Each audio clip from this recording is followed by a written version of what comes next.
Assalomu alaykum, hurmatli tomoshabin, kanalimizga xush kelibsiz. Bu xabar sizga yoki yaqinlaringizga bevosita ta'sir qiladi. O'zbekistonda pensiya yoshi bo'yicha muhim takliflar muhokamada. Erkaklar va ayollar uchun pensiya yoshi uzaytirildi. Bu qachondan, kimlarga va qanday tartibda tatbiq etilishi mumkin? Hozir aniq qilib tushuntirib beramiz. Buning uchun videoni oxirigacha ko'ring, foydali bo'lsa like bosing. Bunday muhim yangiliklarni o'tkazib yubormaslik uchun kanalimizga obuna bo'ling. Diqqat qiling, O'zbekistonda yoshga doir pensiyaga chiqishning yosh chegarasini bosqichma-bosqich oshirish rejalashtirilmoqda. Bu haqda 10-sentyabr kuni Iqtisodiyot va Moliya vazirligi huzuridagi Byudjetdan tashqari pensiya jamg'armasi ijrochi direktori Murodbek Atajjanov ma'lum qildi. Loyihaga ko'ra pensiya yoshini erkaklar uchun 60 yoshdan 63 yoshgacha, ayollar uchun 55 yoshdan 58 yoshgacha oshirish taklif qilinyapti. Yosh chegarasini oshirishni har yili yarim yilga ko'tarish orqali bosqichma-bosqich amalga oshirish rejalashtirilgan. Atajjanovning ta'kidlashicha, dunyoning bir qator mamlakatlarida pensiya yoshi chegarasi 65 yoshdan yuqori. O'zbekiston 1993-yilda fuqarolarning davlat pensiya ta'minoti to'g'risidagi qonun qabul qilingandan beri pensiya yoshi o'zgarmagan kam sonli davlatlardan biri bo'lib qolmoqda. Faqat O'zbekiston qoldi. Boshqa davlatlar esa pensiya yoshini allaqachon oshirgan, deydi u. Pensiya jamg'armasi vakilining so'zlariga ko'ra, mamlakatda umr ko'rish davomiyligi o'sib bormoqda.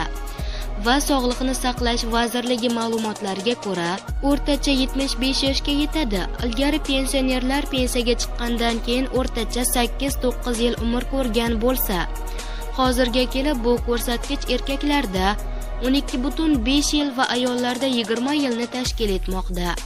U shuningdek, pensiya yoshini oshirish bo'yicha qaror hali qabul qilinmaganini qayd etdi.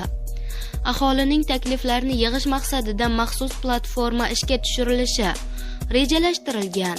Buning uchun 1 oy vaqt ajratiladi. Kelib tushgan g'oyalar tahlil qilingach, islohot loyihasi takomillashtiriladi va jurnalistlar hamda blogerlar ishtirokida muhokamaga qo'yiladi.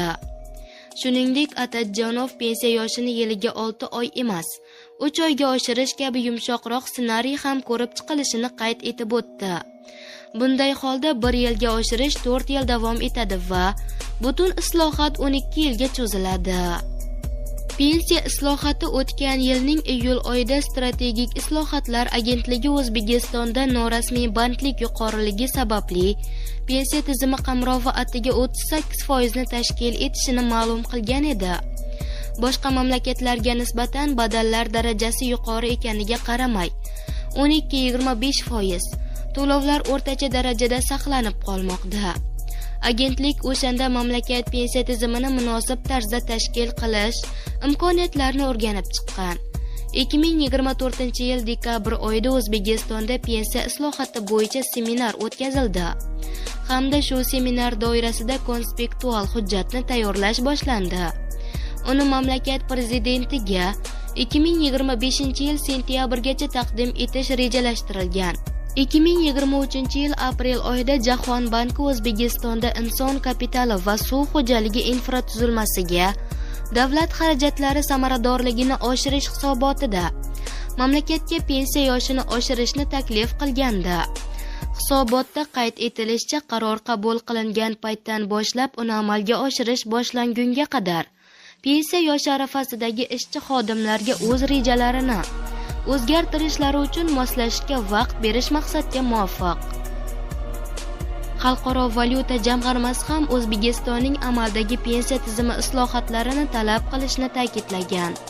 Takliflar orasida pensiya yoshini oshirish, imtiyozli stavkalarni bekor qilish va to'lovlarni avtomatik identifikatsiyalashga o'tish bor. Pensiya islohoti konsepsiyasi loyihasi prezidentga sentyabrgacha taqdim etilishi kerak, deyiladi xabarda.